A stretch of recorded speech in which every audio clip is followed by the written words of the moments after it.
Thank you everyone for attending to this talk. Like she states that my topic for today is the Facebook, the deep and dark web for threat actors in Asia, or at least some parts of Asia. So a little bit about myself. I'm working as a cyber threat intelligence analyst covering Asia Pacific and extensively in Southeast Asia, focusing more on cybercrime and cyber activism. And I have about 12 years of experience in the IT and cybersecurity field. I have presented in quite a number of conferences worldwide, and this is my first time in HITV, so finally. So basically what I'm going to talk about today is how cyber criminals and cyber activists utilize Facebook as a platform to organize or conduct their campaigns and operations, and how Facebook is similar to the concept of the surface day on dark web, and why threat actors like it. But before we begin, let's meet Daniel. Hello, meet Daniel. He used to search Google and Facebook, looking for ways to make money online. He was never satisfied, but then everything changed for him when he discovered hackshit.com. Since Daniel had no idea how hacking worked, he played through their basic hacking guides and got his first real hack data. He also got to watch premium tutorials on hacking and how to make good money daily. Now, Daniel makes between $1,000 to $10,000 USA worth of Bitcoin and perfect money on a weekly basis in the marketplace on hackshit.com. The best part is that hackshit.com does not affect my current job in any way. Register now on www.hackshit.com. Start learning hacking in your browser today, for free. So basically that video was taken from a website called hackshit.com. It's a phishing as a service platform where subscribers of this service can conduct phishing campaigns and even trade credentials in between subscribers. What's interesting about Hackshit is that they have a YouTube account and the YouTube basically share their preview of their services and demonstrations. And they even have an Instagram account. And of course, a Facebook page. But what's interesting is that this page is very active and very consistent in interacting with its fans and subscribers. The admin even promote or give teasers of the future development of its products and services on their wall page. And the latest I saw was that Hackshit was developing a mobile platform for this service, hence making it easier for subscribers to use and conduct their campaigns. So, quick points, hackshit.com has 3 social media profiles, all used to interact and promote their services online. But unlike YouTube and Instagram, you can see that Facebook has a huge amount of followers or members. So why Facebook? A little bit statistics. If you look at the picture on the left, you will notice that everywhere except China is using Facebook. And that's probably because Facebook is inaccessible in China. And on the right, these are some of the articles suggesting that in some countries, Facebook has been used to organize rallies and exchange information. And in some countries, Facebook is essentially the internet, at least the way they are being utilized heavily and every day. And it's so popular that people conduct criminal activities via this platform. And it's so popular that even shamans are using Facebook to conduct black magic. So I'm not so sure how it works, but it's there. So, what other cybercriminal activities or cybercriminal related activities I found doing my research? So let's start with credit card killers or killing of credit cards. Basically, this is where compromised credit card numbers are being shared freely, and those who saw this number can quickly kill or drain the credit card. There are a number of groups that facilitate this sort of activities. Some members take the opportunity to actually share 1 or 2 numbers, and if it's valid, people can actually message this person and ask for more, so they can actually purchase more of the credit cards. And these are some of the groups that I found. And this is an example of how killing a credit card looks like, where details of the credit card user is being posted. And if you look at the terms, like CC stands for credit card. When somebody comment like, okay, it's live, it's up, means the credit card is still able to be killed. And if it's DD stands for dead. So if somebody commented DD means, okay, you need to provide us with a new credit card number for us to drain. So that's what's happening. Another kind of cyber criminal related activity is carding. So carding group, similarly to the early stages of a credit card killing process, where hackers compromise an e-commerce site, and this e-commerce site actually facilitates transaction using credit cards. And once it's compromised, they actually steal their credit card database. But instead of giving away the numbers for free, they purchase items on cardable websites. And these items can be sold in Facebook groups such as carding groups. And it's a lot actually. This is one of the many groups that can be found on Facebook where people trade items once they bought it from this kind of cardable items, cardable sites. These are some of the examples. If you see, most of the items here, usually what they buy is electronic items like laptops, mobile phones, which is highly in demand. And new mobile phones are always very expensive. So what they do is once they hack these credit card numbers, they will buy the handphone, but they will sell it for cheap. They don't lose anything basically. In fact, they actually made a profit. And even gift cards sometimes they buy it. So yeah. And if someone wants to learn the carding ways, there are schools that teach the process and tools of the trade. For example, like these carding schools, or even carding groups that facilitate the teaching of or tutorial of the methods being used for carding. And all you need to do is to pay them for a fee. And it's not that expensive to learn carding. My research shows that it's from $20 to even $200. It really depends. And most of these experienced carders will really provide all the tools and techniques. Besides financial fraud-related activities, there are a number of groups that facilitate the trading of tools, provide services, develop malicious applications that can be used to conduct cyber criminal activities.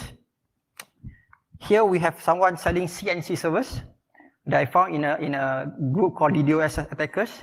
So if you want, say, to conduct a cyber espionage campaign, you don't have to start from ground zero. What you do is you purchase the infrastructure or these CNC spots.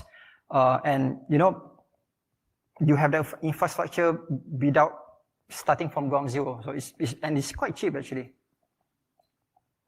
Next we have the sale of botnets in the proper groups if you search for it.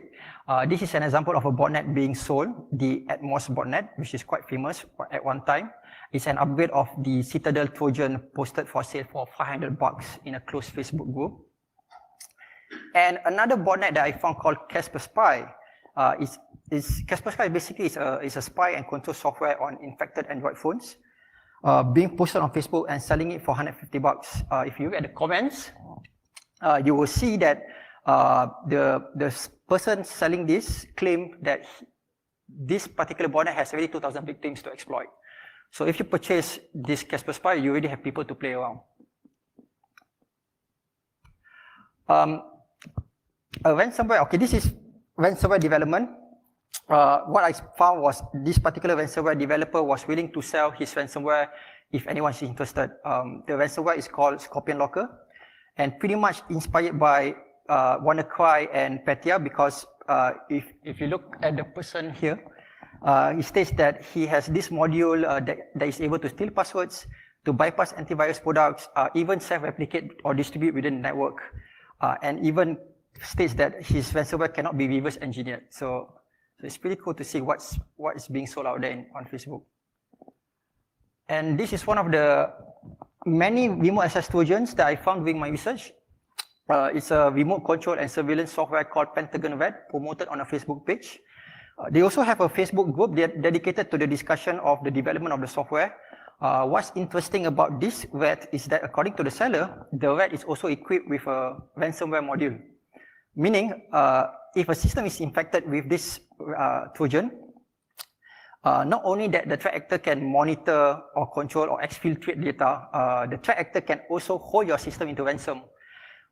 And this is, at least in my opinion, pretty much the future of remote access Trojans, where there's ransomware module. You infect, you steal, you control, and then you ransom the system. And if you want to buy an exploit, you don't have to go into the dark web to search for expensive exploits. There are groups that sell exploits.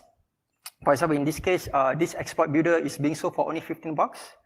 It's not as advanced or use the latest CVEs or exploits, but it still gets the job done. And I watched the demo. It's pretty straightforward to use. Touch and go, touch and click. You don't have to create any scripts. They do it for you. Phishing toolkits are also known as scam pages on the underground community. What's interesting is that you can even order what bank or organizations you want, and the seller can create or customize it for you. So if you look at the examples here, you can see a number of banks or financial organizations already have scam pages developed for anyone interested to buy them. Databases for sale. This is quite common actually. Credit card databases to government databases. In the right or wrong groups that you are in, you can find people selling these databases. If you look at hacktivists, they tend to leak or expose this information in places like Pastebin or Histbin. But to a cyber criminal, if they find this to be profitable, they will probably sell it instead. And there's many more. These are some of the few things that I found. There's quite a number of things like selling of fake passports, fake licenses, fake certificates, and it's just a matter of finding the right groups or putting in the right keywords. You can find what is being sold on those underground forums in the deep web or the dark web. You can actually find it in Facebook groups. So in summary, the friendly interface of Facebook and the ability to create groups of several privacy settings allows the cyber criminals to thrive in this platform. So towards the end of the talk, I will elaborate on the point on why or how Facebook groups are the new underground forums.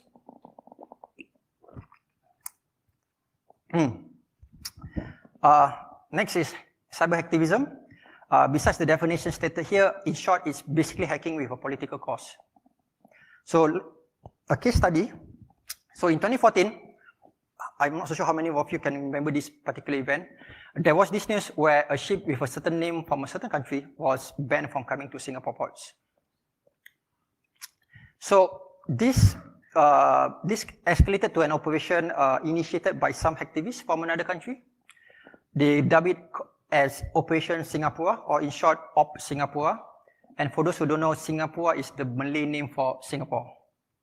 So there were quite a number of discussions in closed Facebook groups in this. And as a way of protest, some Singapore websites were being targeted for DDoS attacks during the particular campaign. And over 100 websites were defaced during the operation. So in summary of that particular case study, this cyber operation was sparked due to an issue which is political in nature. And cyber activists who are either patriotic or offended by such issue use Facebook to organize or protest by conducting cyber attacks against the offending party or country. So there are quite a number of campaigns between 2016 and 2017. So much, but I'm going to highlight only some of those events within our region. This is Operation Thailand, organized by Myanmar hacktivists to protest against the death sentence of 2 Burmese found guilty in Thailand. And this was an event in 2015. In this case, hacktivists created a closed group called Myanmar DDoS Attacker Team, lower and top left. What they do is they discuss and plan who, when, and who to target for this operation. And hacking groups of Myanmar hacking groups basically posted defacement of Thai organizations on their wall. So even though that this particular event was in 2015, the operations against Thailand is still happening, just not as loud or not as much as the first one. Operation Myanmar, organized by Bangladeshi hackers targeting Myanmar organization and government. And the reason is to protest against the alleged mistreatment of the Rohingya minority. And in this case, activists created a group called the Muslim DDoS Army. And what's interesting is that this group, when it was first created, it gained over 12,000 members within just 4 days. And if you look inside the group, the admin basically posted targets, and anyone who have the tools and techniques can participate to conduct the attacks. Operation Malaysia, organized by Indonesian hackers to protest against the misprinting of the Indonesian flag for the SEA Games in Malaysia. This is a very recent event. And in this case, activists initiated multiple operations against Malaysia-based websites. Government and its central banks were also targeted for both DDoS and defacements. And there was one I actually spotted where one of the hacktivists posted a link to a database content belonging to an education ministry of a certain country. Operation Ahok, organized by Indonesian hackers to protest against the governor of Jakarta for his blasphemous remarks. Similarly to the Operation Malaysia campaign, hacktivists create posters and they share them in closed groups, planning to conduct a cyber attack on its targets. So when I was following this campaign, I could see how these posters were created, being distributed in closed groups, and this poster was attracted quite a number of hacker groups in Indonesia and participating in their in targeting of this website. Operation Single Gateway, an operation organized by Thai activists to protest against the less just law. What's interesting about this campaign is that the activists participating are not just local hackers, but also attracted foreign activists as far as Greece, or anonymous Greece. That's one of the activists that was involved. In this case, the intention to conduct a cyber attack towards the Thai government was posted in advance, giving others a heads up of their plans. So, in summary, whenever there's a political event or political friction between two countries, activists or people who are offended by the news take to Facebook to create a group. Then they will announce their manifesto or their plans or their intention, and this kind of like attracted quite a number of, try to attract a number of people to join their cause. And once they have a number of people, they will start to organize, plan, and then they will just post what kind of targets, who they want to target, where to target, how to attack, what are the tools to use. And usually the attack limited to defacement or DDoS and sometimes data leaks. And yeah, it's a full circle process. So how is Facebook similar to the concept of the deep and dark web? So if you look at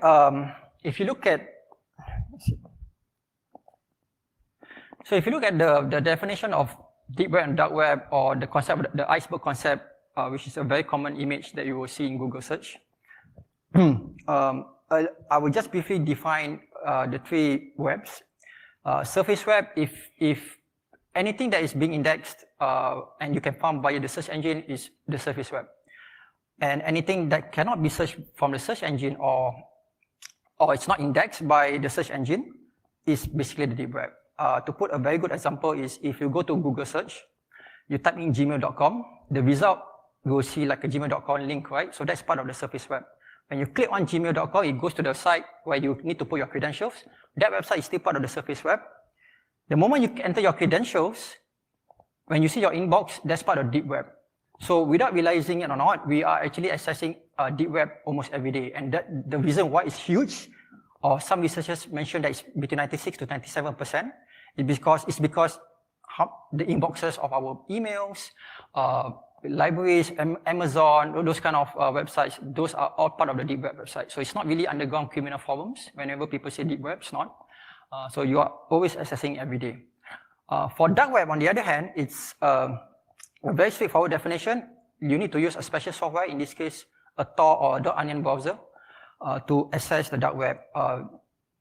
When you access the .onion website, that's dark web, right? So it's not like don't took that when you use Tor, you are accessing the dark web. No, you are not.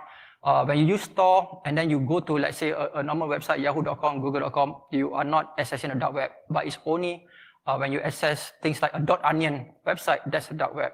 And the dark web can mean two things. It really depends on the definition that you want to believe. Some say dark web is because it's hard to find, the link is hard to find because it's hidden, you can't find it unless somebody shares it with you. Another reason why they call it dark web is because of the dark activities that is going on within this area, hence dark web. So really depends on the definition that you want to believe. So let's look at Facebook. How is it similar to the concept of the deep and dark web? So Facebook itself can be two things. One is part of the surface web, part of the deep web. The reason being is that you can still search for result, or you can still search for Facebook content using Google search. But at the same time, certain things you cannot find it publicly. You need to log into your Facebook first, then you can access it. On Facebook, on the other hand, on Facebook, if you log in, you're really part of deep web, right? So now, how does the web within this deep web similar to the concept of the iceberg? If you log into your Facebook, you will see this search bar, right, on Facebook, the search bar. Now, anything that you can search, any result that comes up for it, it's kind of like the content of the surface web, but it's just that within Facebook, because you are able to see all the posts that is made public. So if it's the concept is similar to the surface web. On a closed group, anyone can find the groups with the right keywords, but you can't see the content of this closed group. So similar to the concept of the deep web, let's say underground forums or criminal forums, right? You can search it, but sometimes you can't access it unless you authenticate yourself. So the moment you put in your password, you authenticate against the forum, then you can actually access the content. So closed group is similar to the concept of the deep web. You can see publicly, but you can't see the content. Secret groups, not many people know that Facebook has these privacy settings called secret groups. And secret groups, you can't find the groups, you can't search for it, you can create it, and the only way for you to join a secret group is to be invited in. And so how does it similar to the concept of the dark web? You see, if you look at the dark web forums, you know, sometimes you need to be invited, and it's hard to find because, you know, Tor browser and stuff like that. And you need to, you know, it's either you can also be invited in the dark web. But in secret groups, it's hard to find. And instead of, you know, using a special software to access the dark web, you use a special settings to make it secret. So kind of like hidden. So the concept is similar. So personally, I feel that Facebook is like a web within a deep web, and same but different. So why do threat actors use Facebook? So if you look at the differences between a Facebook secret group and a .onion forum, you can see why. These are just some of the things that I highlighted here. One, group cannot be searched, which I mentioned. You cannot search for it at all. Even if you have the link, even if you are a member of the secret group, you can actually see the URL. Now you copy that URL, you send to someone who doesn't have access to the secret group. That guy who copy and paste that URL, they won't be able to see anything at all. Like there will be an error page. So that's how secret Facebook's secret group is. Unlike a .onion forum, no matter how far or how deep you want to try to hide, there are always dark web crawlers out there. And you can actually find this kind of link, because the moment you find a link, somebody will definitely post it on Pastebin, on Reddit, or even deep and dark web will write about it. So you can hide, but you can't run. Okay. So Facebook secret cannot be directly hacked. Whereas you have here or read reports where a .onion website can be compromised, can be defaced. So that's the difference. Once it's similar concept to the penetration testing of a site, you can still do that on a dark web website. Facebook secret group must be invited in, whereas Adult Onion forum, anyone can register, at least most of them. I've already mentioned the exposed group URL cannot be accessible. Okay, Facebook secret cannot be seized by authorities, or at least I have yet to see one. Whereas Adult Onion dark website, you have seen a lot of cases where FBI seized the particular website. And yeah, if we look at both, still have this Hydra concept where you chop off one head, you grow another head, right? Facebook secret group, or in fact any groups that is being, let's say, being hacked or being compromised, it's easy to create another one. Whereas Adult Onion forum, if it's being seized, chances you get caught or arrested. Or if you want to create from ground zero, unless you have duplicates or backup, then you can create one. If not, it's going to be hard to start from ground zero.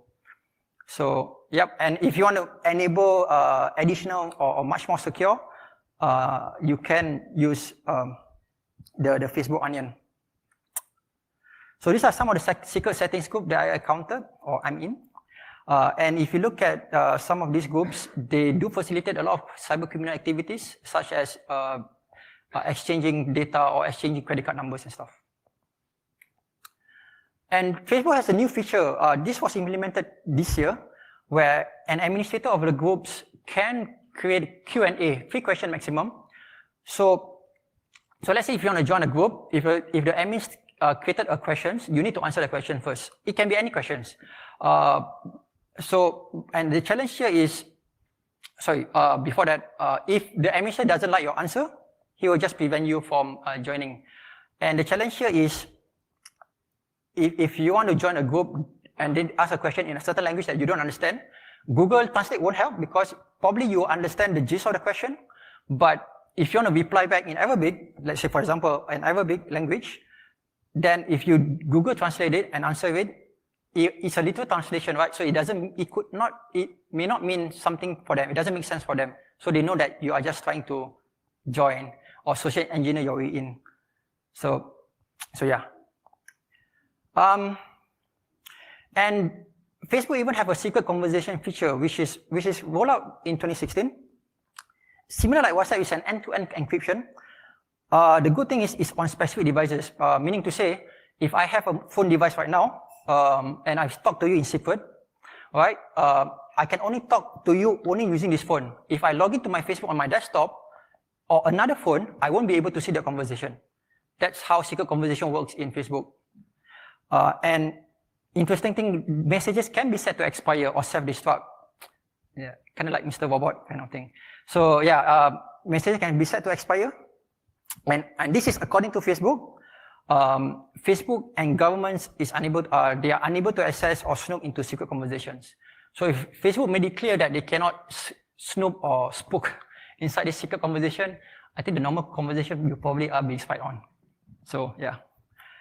And this is a recent article that I came across. It kind of like destroys the concept, the misconception that we have for Tor users. A lot of people say, oh, you are accessing Tor, you are accessing illegal website. Actually, no. So according to this Facebook engineer, he said that most popular website among Tor users is actually Facebook. So not really go to cyber criminal forum and stuff. So yeah, this is like the equation for a very ultimate privacy kind of thing. So you use Tor, use Facebook.onion, and you use anonymous Facebook accounts, which can be purchased on the underground, and you create or you communicate via secret groups. It's basically the ultimate privacy for both the good guys and the bad guys, you know. So in conclusion, sorry. So based on the privacy settings in Facebook groups, and if you look at the recent news where forums are being seized or snooped by authorities, threat actors may take this opportunity to shift to using this platform heavily, making it the new underground forums. And because of the privacy settings of these secret groups, it will definitely be a challenge for law enforcement, authorities, analysts, or to social engineer their way in. Since, you know, most of these groups, you do not know their existence until somebody invites you in. And yeah, that's my talk. Thank you very much for listening.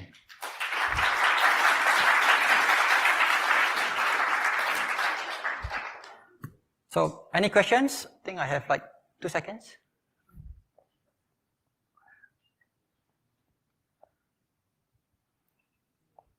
Yeah. Are there other platforms, like not just Facebook? There are a lot of platforms. It really depends on the region. So if you look at the Middle East, they don't really use Facebook. They use like Telegram channels to communicate. And if you look like Russian, they do have their own criminal forums, or they do have their own social media website like vk.com to communicate these kind of things. But if you so yeah, that's the other kind of forums you are talking about. But if I were to answer you specifically on other forums being used in Asia Pacific, I'm not entirely sure. There will definitely be other forums, but Facebook is the highly utilized forums based on my research. Oh, yeah, thanks.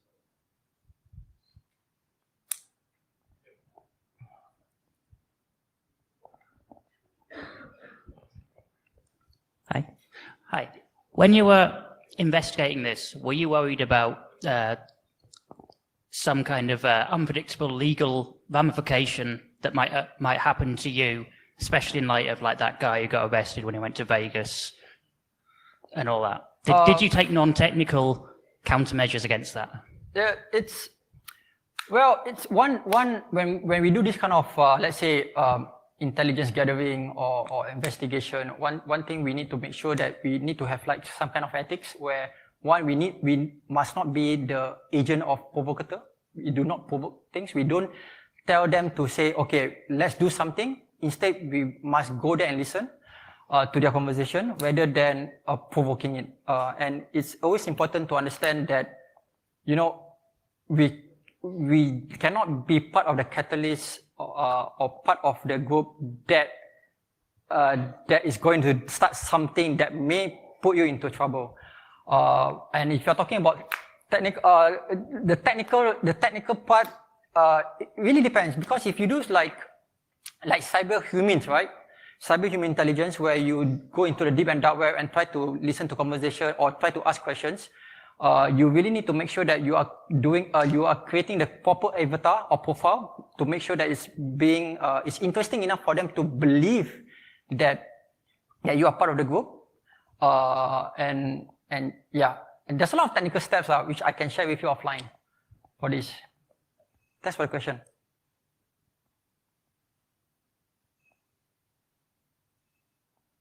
Any more questions?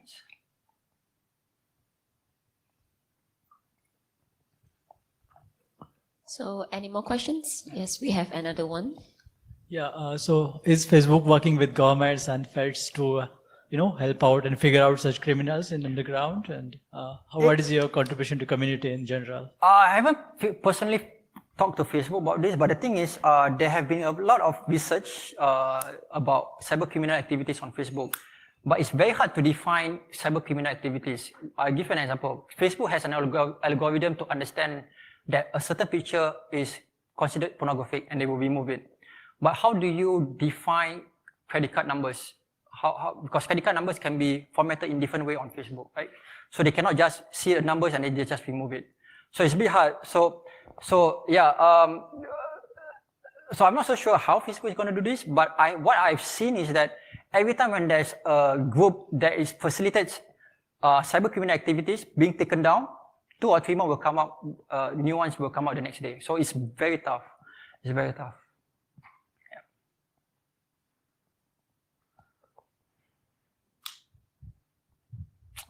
All right. Thank you so much. Okay, thank you. Thank you, Fadli.